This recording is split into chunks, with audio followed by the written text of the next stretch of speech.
আগের বারেই বলেছিলাম যে আমি ওকে একটা সারপ্রাইজ দেব। সারপ্রাইজটা হচ্ছে আমি নিজের হাতে ওর জন্য একটা বাড়িতেই কেক বানাবো।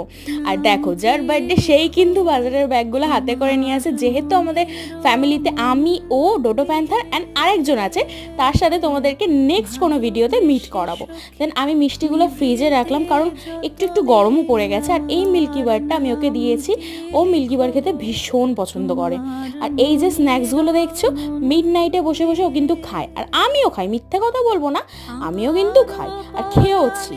দেন আমি এদিকে কেকের প্রিপারেশন করতে লেগে পড়লাম, ওদিকে পায়েসটাও বসিয়ে দিয়েছি। একদিকে কেক হচ্ছে, একদিকে পায়েস হচ্ছে। আমি ডেকোরেশনের কাজও করছিলাম, আর কেমন কি ডেকোরেশন করলাম অবশ্যই তোমাদের সাথে শেয়ার করব, কেক কাটিংও শেয়ার করব। একটু আমাকে সময় দাও, আর প্লিজ তোমরা চ্যানেলটাকে সাবস্ক্রাইব করো, আমার পাশে দেখো আর আমাকে সাপোর্ট করো। ভিডিওটা ভালো লাগলে লাইক অ্যান্ড সাবস্ক্রাইব। দেখা হবে নেক্সট কোনো ভিডিওতে। সবাই ভালো থেকো, সুস্থ থেকো।